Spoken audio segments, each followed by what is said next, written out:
આંતરરાષ્ટ્રીય વન દિવસની ઉજવણી કરવામાં આવી। 21 માર્ચ વિશ્વ વન દિવસની ઉજવણી છોટાઉદેપુર જિલ્લામાં ફતેપુરા નર્સરી ખાતે કરવામાં આવી હતી, જેમાં નાયબ વન સંરક્ષક છોટાઉદેપુર વી.એમ. દેસાઈ, આરએફઓ એન.સી. રાઠવા અને જય જવાન સૈનિક ફાઉન્ડેશનના પ્રમુખ ગોપાલભાઈ રાઠવા તથા સામાજિક આગેવાન વાલસિંહભાઈ રાઠવા ઉપસ્થિત વનરક્ષક, વનપાલ, રોજમદાર અને કોલેજના વિદ્યાર્થીઓને વન સંરક્ષણ, સંવર્ધન અને વૃક્ષારોપણ થકી પૃથ્વીનું સંતુલન જળવાઈ રહે તેવા પ્રયત્નો હાથ ધરવાની સમજ આપવામાં આવી અને નાયબ વન સંરક્ષક દ્વારા આજના યુવાનોને ભારતનું ભાવિ ગણીને યુવા દેશ, યુવા વિકાસ અને સાથે આવનારી ભાવિ પેઢીને દરેક ક્ષેત્રે સહભાગી થવા અને વૃક્ષારોપણ કરી પર્યાવરણનું સંતુલન અને ઔષધીય ગુણો ધરાવતા વૃક્ષોનું વધુમાં વધુ વાવેતર કરી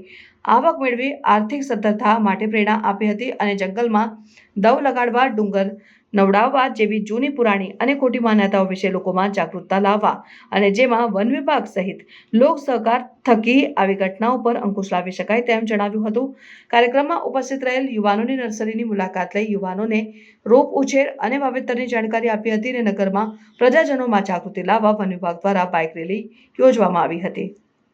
વન દિવસની ઉજવણી કરવાનું ઠરાવ કરેલો અને ત્યારથી 2013થી 21મી માર્ચ વિશ્વ વન દિવસની ઉજવણી કરવામાં આવે છે અને આ ઉજવણી દુનિયાભરના જે લોકો છે એ ઉજવણીમાં ભાગ લે અને એક પર્યાવરણની જાગૃતિ માટે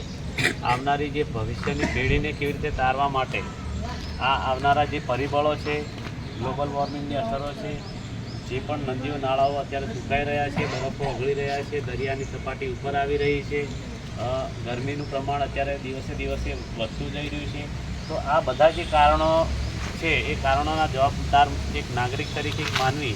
આપણે માણસ છીએ તો આપણે જવાબદાર છીએ। રોલ ભજવે છે। મને આજે પહેલી વખત ખબર પડી કે 21 માર્ચ એટલે વન દિવસ એટલે 21 માર્ચ વન દિવસ છે એના પ્રત્યે પણ જાગૃતતા ખૂબ જરૂરી છે કે લોકોની અંદર, પબ્લિકની અંદર 21 માર્ચ વન દિવસ તરીકે ઉજવાય છે એની જાણકારી અને એ બાબતે જાગૃતતા જે છે એ પણ લાવવી ખૂબ જરૂરી છે, જેથી કરીને વન વિશે લોકોની અંદર સહાનુભૂતિ પેદા થાય। મોવડા સાફ સફાઈ કરવા માટે લોકો દવ મૂકી દે છે અને ઘરે આવતા રહે છે, એટલે આપણે ગામ લોકોને એક જ વાત કરવાની છે કે જ્યારે મોવડા નીચે હલગાવો ત્યારે આજુબાજુની સાફ સફાઈ કરી ખાલી મોવડા નીચેનું હલગે એવી સમજણ આપો